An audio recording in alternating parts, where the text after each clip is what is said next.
Sir क्या नाम है आपका? देवेंद्र मोहन। क्या समस्या है आपकी?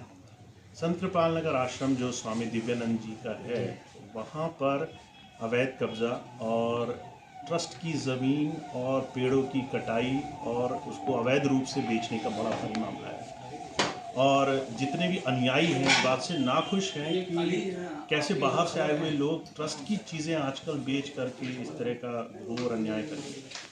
अच्छा, इसकी शिकायत आपने की है? इसकी शिकायत कई बार की जा चुकी है, पर अभी तक कोई सुनवाई नहीं हुई है। किसको शिकायत की आपने? यहाँ स्थानीय जो पुलिस और एसडीएम के स्तर पर शिकायत हुई है, उसके बावजूद उस पर कोई संज्ञान नहीं लिया गया। अभी तक एक एफआईआर तक नहीं लिखी गई कि ऐसे ऐसे पेड़ की कटाई हो गई है। इतना नुकसान ट्रस्ट का हो गया है जो कि बाहर के लोग आके कर रहे हैं। तो एसडीओ साहब ने क्या बताया आपको? एसडीएम साहब ने कहा कि वो लोग वहाँ के मालिकाना अधिकारी हैं, तो वो जो चाहे कर सकते हैं। कुछ आश्वासन दिया आपको? कोई आश्वासन नहीं दिया। वो कहते हैं कि आपको न्यायालय जाना होगा, वहाँ से जाके सारी चीज़ें करनी होंगी, पर उस बीच में सब बिक जाए उससे उनका कोई लेना देना नहीं। आपकी क्या राय? हमें दुख है इस बात का कि अब धर्म और संत मत की भूमि को इस तरह से लोग खुलेआम लूट लेंगे और लोगों की आस्था के साथ खिलवाड़ करेंगे, तो ये बहुत गलत है। इसके लिए हम न्याय की मांग करते हैं। आपके संज्ञान में आपकी तहसील में आया है, क्या है पूरा मामला, किस तरह से? ये मामला इनका एक मुकदमा किसी जमीन को लेके चल रहा है तहसीलदार साहब के न्यायालय में, और उसी जमीन पे कुछ पेड़ों के काटने की कोई घटना हुई थी। उसी को लेके ये लोग आए थे कि उसमें जांच करके प्रॉपर कार्रवाई की जाए।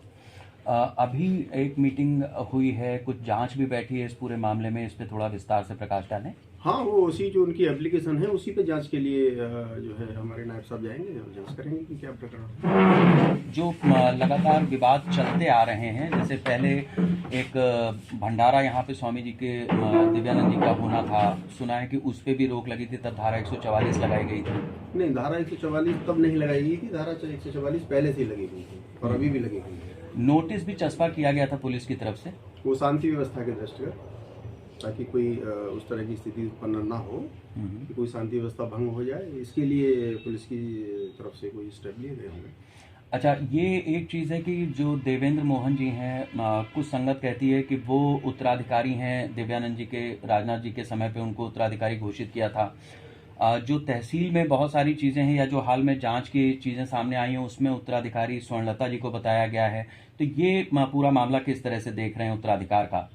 अब तहसील से ट्रस्ट का उत्तराधिकारी तो निर्धारित नहीं होता, न किया गया है, ये सूचना आपकी गलत है। नहीं, एक उत्तराधिकार प्रमाण पत्र जरूर बना है तहसील से, जिसमें 5,000 तहसील से उत्तराधिकार प्रमाण पत्र डीएम बनता के है, वो जिले से बनता है।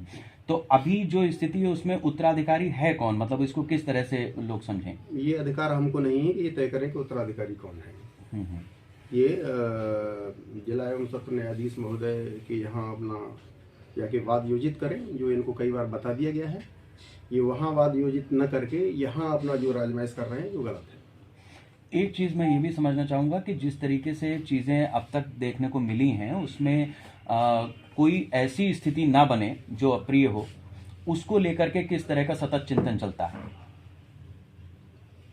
किसके स्तर पर चिंतन? क्योंकि जैसे आश्रम की जो ज़मीनें हैं उसमें कई गांव वाले भी इन्वॉल्व हैं, दान में दी हैं, या उसमें गांव पीछे लगता है। जैसे पेड़ कटाई के मामले में सुना है कि कुछ हाथापाई भी हुई और उसकी एफआईआर एक ही पक्ष की तरफ से दर्ज की गई, तरफ की तरफ से लिखी गई है। आपकी सूचना ये भी नहीं, बाद में लिखी गई है। हाँ, बाद में लिखी गई है, तो जब तहरीर आएगी तभी ना लिखी जाएगी। अच्छा। बिना तहरीर के कैसे लिखी जाएगी? तो प्रशासन दोनों पक्षों की पूरी तरह से सुनवाई कर रहा है आपके हिसाब से? बिल्कुल, हम तो बैठे ही दोनों पक्षों की सुनवाई के लिए हैं। हमारा काम ये है।